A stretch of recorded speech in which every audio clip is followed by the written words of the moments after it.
صباح الخير أحبائي وأعزائي، مع قناتكم قناة الملك والأمير. وحشتوني جدا الحقيقة. النهاردة عندنا أخبار حلوة وأخبار مش تمام، لكن هنبتدي بالأخبار. صدمة وحزن لجميع الشعب، وصدمة وحزن بصفة خاصة لإلهام شاهين في عيد الأم بسبب ما حدث للراهبة التي قامت بتعليمها.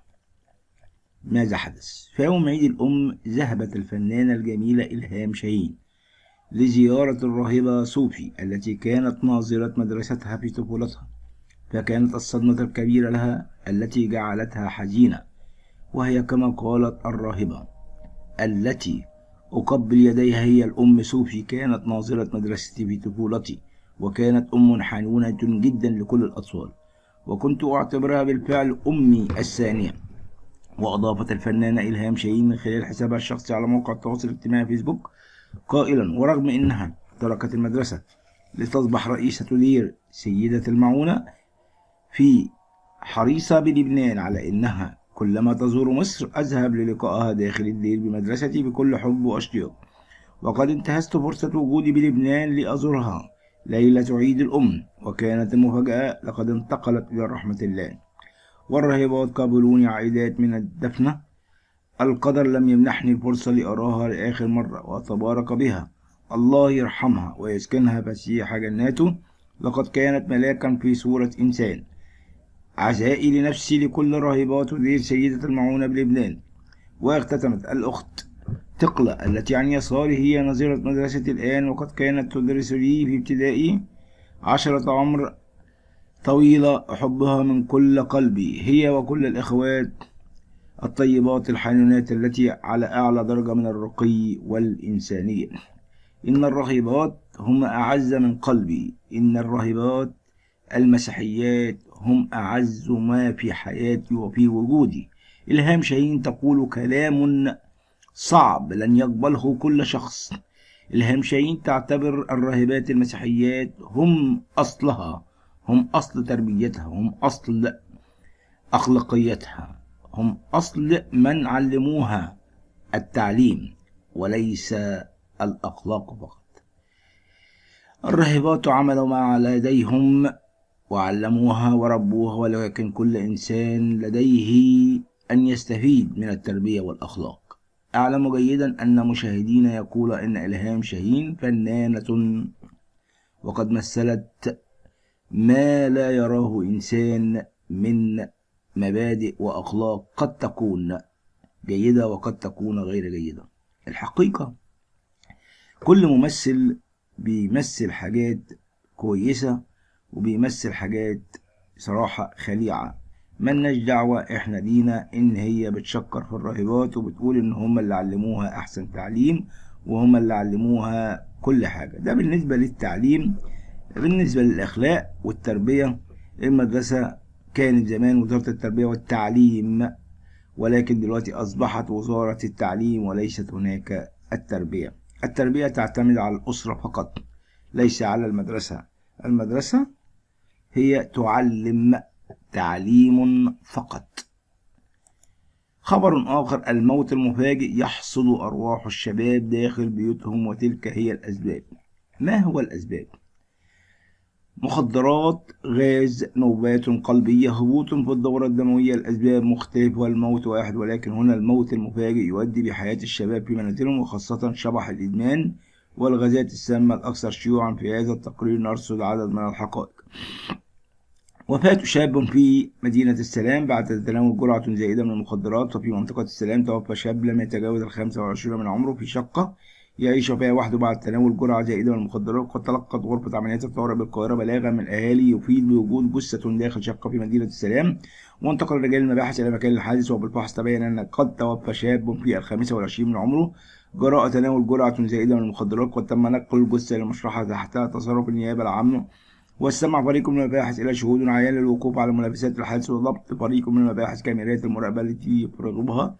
وبعد ما أن فرغوها وصدر محضر بالواقع، وتولت النيابة العامة التحقيق. قال الدكتور وليد هنيدي الخبير النفسي أن هناك عدد كبير من الشباب يهربون من مشاكل أسرتهم وحياتهم باللجوء إلى المخدرات، رغم أنهم ليس مدمني مخدرات، لكنهم يجدونها هي الهروب الوحيد أو أن المخدر هو الحل، ويجب حمايتهم من مخاطر الأزمات النفسية التي تؤدي به إلى الإدمان ثم الموت. كما أكد أن مشاكل الوحدة والاغتراب عن الأسرة أو عدم الاختلاط بالمجتمع وتكوين الأصدقاء قد تدفع الشباب إلى الشعور بالوحدة، مما يؤدي بهم إلى أزمات واضطرابات نفسية تدفعهم لإيذاء أنفسهم للتخلص من مشاكلهم وإنهاء حياتهم. العثور على جثة موظف داخل منزله في مدينة حلوان. أيضا عثر الأهالي على جثة موظف داخل منزله وتبين أنه يعيش بفراغه ولم يكن هناك اشتباه جنائي، والوفاة كانت بسبب نوبة قلبية وهبوط في الدورة الدموية. قد تلقت غرفة عمليات الإنقاذ بلاغا من الأهالي عن وجود جثة في أحد الشقق بمدينة حلوان.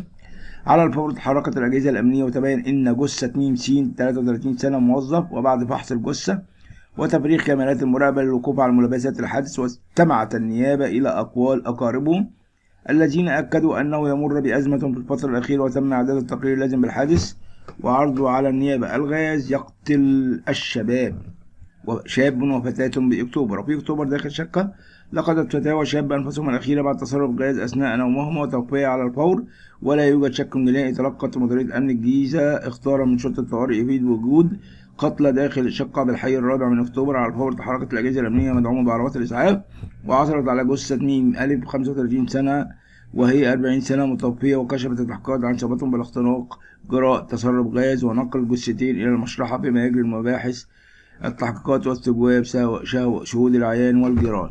خبر آخر مفرح جدا جدا جدا: البنك الأهلي يطرح شهادة ادخار اليوم جديدة لمدة 18% لمدة عام بفائدة 18%.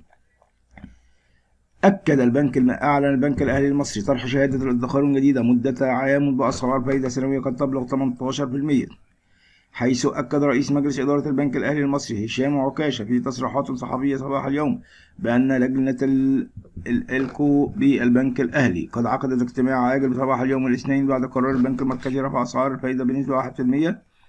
كما أوضح هشام عكاشة أن اجتماع لجنة الإلكو بالبنك الأهلي قد أسفر عن طرح شهادة ادخارية تكون مدتها عام واحد فقط بسعر فائدة قد تبلغ نسبة 18% سنويا، ومن المقرر طرحها للمواطنين بدءا من اليوم. وبالفعل قمت بزيارة البنك وعرفت بذلك الإلكتروني. زيادة سعر الفائدة بسبب قرار البنك المركزي جاء ذلك بعد أن أعلنت لجنة السياسات النقدية قرار جديد للبنك المركزي المصري خلال اجتماعها الاستثنائي اليوم 21 مارس عن رفع سعر عائد الإيداع والإقراض وسعر العملية الرئيسية للبنك المركزي المصري، وذلك بواقع منه نقطة أساس بنسبة 1% يصل إلى 9.25 و10.25 و9.75 على الترتيب. وكما تم رفع سعر الائتمان وخصم بواقع منه نقطة الأساس يصل إلى 9.75. كما أن أكد أن البنك المركزي أنه أعلن على مدار الفترة التي مضت قد نجح برنامج الإصلاح الاقتصادي المصري وتحقيق العديد من المكتسبات، وكان على رأسها رفع كفاءة مؤشرات الاقتصاد الكلي لمصر، وهو ما مهد الطريق لمواجهة أي تحديات واضطرابات اقتصادية قد تطرأ نتيجة العوامل الخارجية بالأساس. كما ساعد الإصلاح الهيكلي الذي تبناه من البنك الأهلي المصري والحكومة المصرية في تقديم إجراءات اقتصادية وحجم تحفيز استثنائي على مدار العامين الماضيين بهدف توفير الدعم للمواطنين وتخفيف العبء عليهم خلال أزمة الأمراض المعدية. شكرا لكم أحبائي وأعزائي، ويا رب تكون أخبار سارة لكم، وإن شاء الله نديكم كل ما هو جديد وجديد. سلام، رب يكون معكم.